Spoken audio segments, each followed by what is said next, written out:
It seemed like forever. I can remember saying, oh gosh, I'm in hell. I mean, this is just the smoke and the flame. It was hot. I heard someone yell out, everybody out, I think it's gonna blow. They said we were going over 300 miles per hour. When the plane crashed, it was surreal. There was fire and debris. I saw people torn apart. It's like a war. July 2nd, 1994. Paul Calvo and his wife Phyllis boarded USAir Flight 1016 in Columbia en route to Charlotte.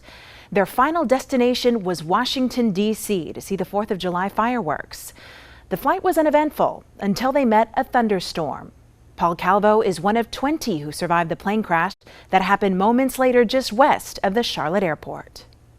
It seems far away in time, but it seems like yesterday. I get a little choked up when I really start thinking about it, but it does me good to talk about it. Only 57 passengers were aboard USAir Flight 1016. Before takeoff, many who were seated in the back of the plane, like Paul Calvo and Phyllis, his wife of 30 years, moved forward for a better view.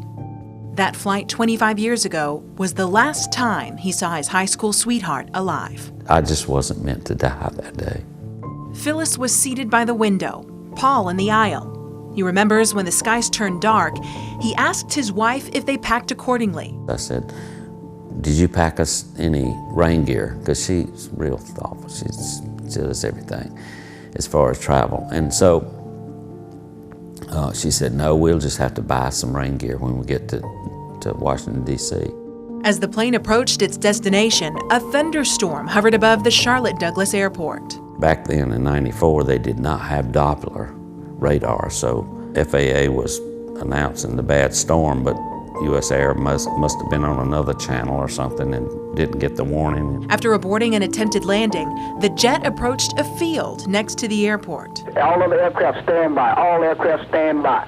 USAir 1016 only, Charlotte Tower. And the pilot made an error. He flew into the storm and did not have uplift under his wings, so it was called a microburst.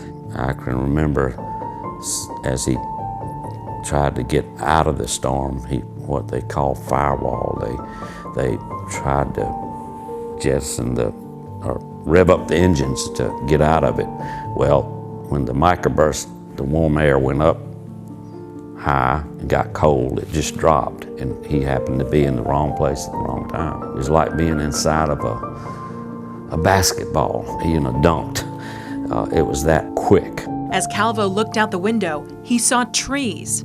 The next thing he knew, the plane hit the ground. They said we were going over 300 miles per hour. Things started coming out of this, you're looking up, and all these things were coming out, and it hit me here. You can see where it tore this thumb almost off. It struck me in the head, so I was just ducking things, and then when the plane crashed, it was surreal. It just seemed like it took forever to settle down, and there was fire and debris. I saw people torn apart. It's like a war. The plane broke into pieces. One section came to rest in trees, another on the roadway, and a final part crashed into a house. When the plane skid up into the house, the sparks and all caught up with us, and it caught everything afire, and I said to myself, I can remember, oh gosh, we're gonna die burning up. The homeowners, as fate would have it, were on a rare trip out of town. It was really weird that we even left, that we would be gone at that time. Calvo lay trapped in his seat, tilted forward from the crash. His hair and arms began to burn. It seemed like forever. I can remember saying, oh gosh, I'm in hell. I mean, this is just the smoke and the flame. It was hot. As firefighters arrived, Calvo began screaming for help. And then I heard the jaws of life when they crank up the equipment they've got to cut to you. They cut straight to me because they could hear my screaming and hollering. I was just hollering, please help my wife, help my wife. She got kicked back from the trees tearing up the side of the plane. Everybody in front of me died, except the pilot and the co-pilot and the stewardess. First responders rushed him to the hospital. Fuel and all, they said that I had to do blood transfusions. I've died twice. And they brought me back around. I was in a coma for 8 days, and when I woke up, the first thing I heard was,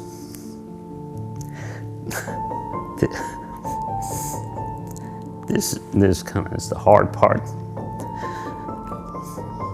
We buried your wife. We buried your wife yesterday. Calvo recalls an out-of-body experience while in a coma. He says he remembers talking to God. I was there when I walked Phyllis, my wife, through heaven. I remember begging Jesus, or God, to please let me there in with her. Please don't separate us. But he said, in a calm voice, he said, she'll be all right. I prepared a place for her.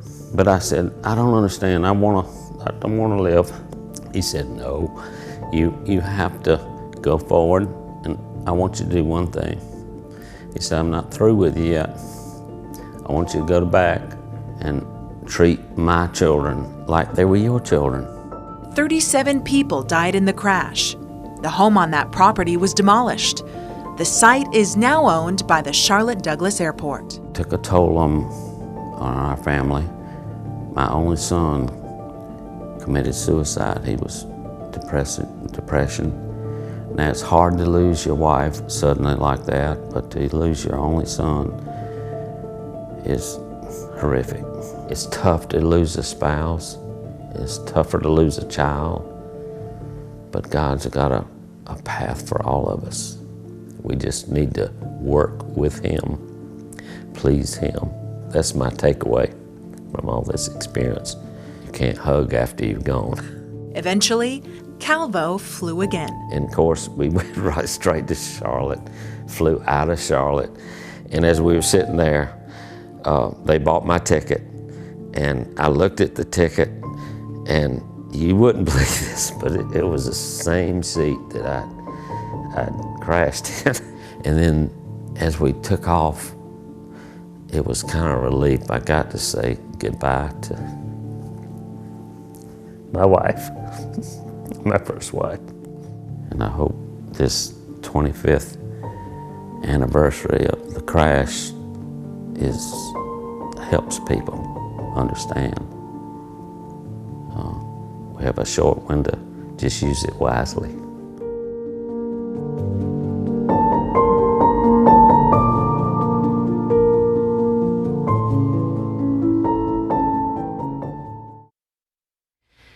Calvo took the request to heart to take care of God's children. For over 20 years, he's taught general contractor classes in South Carolina at the Paul Calvo School for Contractors. Calvo remarried and still lives in the Midlands with his wife, Debbie.